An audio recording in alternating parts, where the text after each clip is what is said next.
This is Dave T1963, and I thought I'd make a quick video on some of the gear I use this year and what worked and didn't work. So without further delay, I'm going to get through this real quickly. A lot of you may have remembered I made a video about using the Lone Wolf Custom Gear 0.5.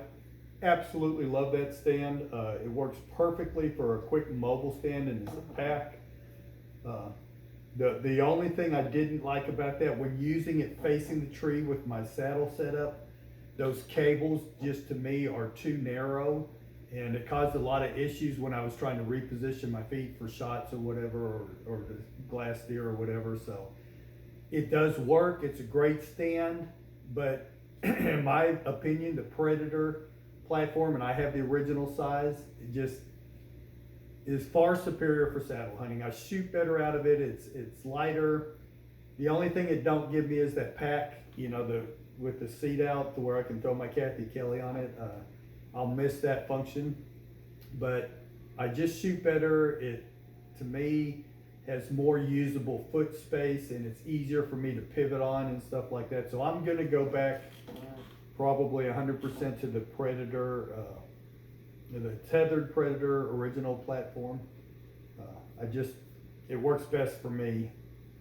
That Lone Wolf Custom Gear, as far as a mobile tree stand, man, I don't know how you can beat it.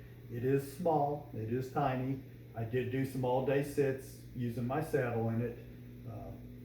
That the way it makes into a pack frame to me is ingenious, and boy, that is just so spot on. I hope other tree stand manufacturers grab that concept.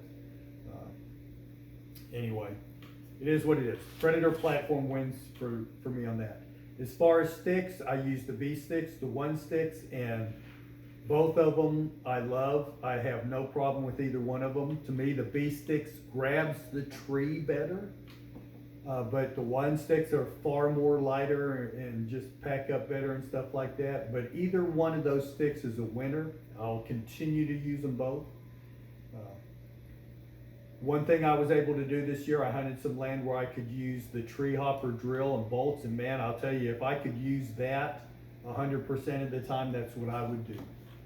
The reason why I love that is anyone who sets sticks in the early morning on those crisp fall days where sounds just resonate throughout the woods, when you set sticks, especially on some trees, they make noise, sometimes loud noises as you're setting them. So those spikes, man, they do, or the bolts, they just don't make any noise. I drilled a tree in early morning and got it set up and had deer within 5 minutes around my tree. In total darkness, I was able to tap 10 bolts up and climb totally quiet. So there was no doubt in my mind those deer were all around me that morning. As far as the ground gear that worked, that bow blind, the second bow blind I made is a failure. It was too long to where it wouldn't rest on my knee when I was holding it on the ground. And the wire that I used was too thin this time, so it kept bending and flexing and stuff like that. So I'm gonna make another one because it does work. I mean, I drew on that bucket from the ground at 12 yards. He wasn't looking at me, but I was well within his eyesight. And I drew back and center punched him. So that chair, that little camp chair that I use, I absolutely love that thing. It's lightweight. 2 modifications I'm gonna do to mine is I'm gonna stealth strip the aluminum legs, because during the morning with that shot cord, every once in a while they jump out of your hands and they pop together and they make noise. So I'm gonna stealth strip that. And also that material is a nylon material, and when you move around to reposition, it makes noise. So I wound up taking a 3x3 piece of fleece, putting that on top of that the nylon seat, and that quieted down that issue. As it turns out, I didn't get a chance to use my wall drips at all this year because I just love that lightweight compactness of that other unit. So binoculars, I've used all the upper end glass, and I hear all the chatter about Vortex, Spicer glass and all this. I'm just gonna be real honest. I used a cheap pair of $89, and you can go watch my binocular videos in the past. I think it was like an $80 pair of Vortex all year this year.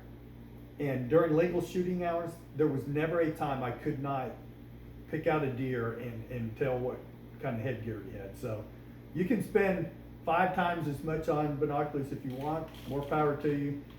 In my money, there is not better glass for the whitetail hunter at a better price than Vortex Optics. So that's what I'm going to use. Broadheads. This year I went back to using a single bevel cutthroat 200 grain broadhead. Learned to sharpen them. No hair left on arms, even some of my legs. So I know how to sharpen broadheads. I had 3 kills with them. All 3 of them had great penetration. One went through just in front of the hip on a hard quartering buck and went through the guts, the liver, one lung, and broke a rib and exited out. And the last buck I killed yesterday morning, I was up about 18 foot. He's about 12 yards from my tree. I went in just behind, and once again, quartering slightly. It went in right behind the last rib on the entry side and completely demolished the leg bone and shoulder. I couldn't even use any of the meat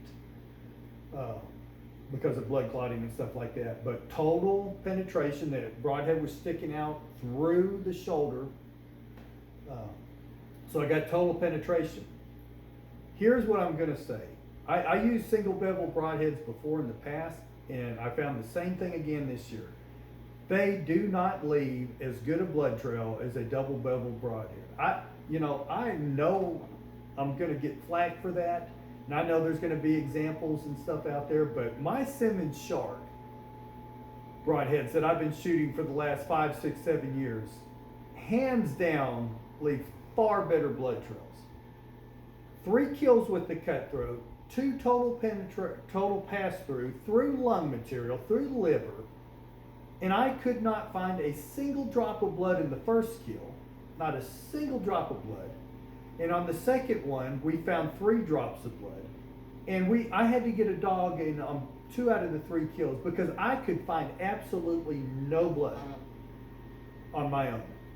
In 40-something years of bow hunting, when I put an arrow through a deer's chest, I have never not been able to find a drop of blood, except for when I use single bevel broadheads. So I know the ranch fairies promoting all these heavy arrows with single bevel broadheads, more power to them. I'm not hunting rhinos, okay? Or I'm not hunting elephant, and I'm not hunting big pigs. I don't have any problems shooting my Simmons Sharks through pigs. But for whitetail hunting, I am 100% going back to Simmons Sharks. The difference between a blood trail, being able to find blood, and not being able to find blood, it makes night and day difference in recovering an animal. 2 of those animals I had to call for a dog, wait overnight in one case, and wait 2 hours in the other case to even start tracking. And then the dog had a hard time on that last one. It took him about an hour to work the trail, but the dog's amazing. Finding it, one of the best dogs around. But my point is, man, the blood trails just absolutely are horrendous with single bevel broadheads in my experience. So I'm out. The cutthroats I'm done. I'm done with the cutthroats. I'm going back to the Simmons Shark. Another advantage about the Simmons Shark is I can take that 3-sided jewel stick and I can put an edge on that thing, buff it on my blue jeans, and I can get them just as sharp as I spend an hour with the Stay Sharp sharpening system and stuff to get on the cutthroats. And the cutthroats dulled out in the woods in my quiver far more, way more than my Simmons Sharks do. So to me, that double bevel on a broadhead just is superior for blood trailing. Okay, penetration wise, the cutthroat might do, it performed flawlessly. The destruction it did on that deer's shoulder, I can't believe that deer ran about 300 yards. Was amazing.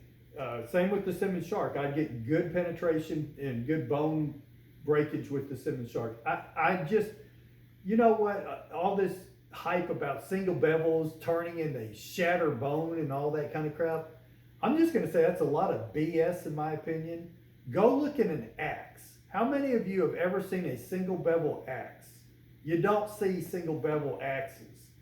Okay, a good grind on a double bevel broadhead can break bone just as easily, in my experience, as a single bevel.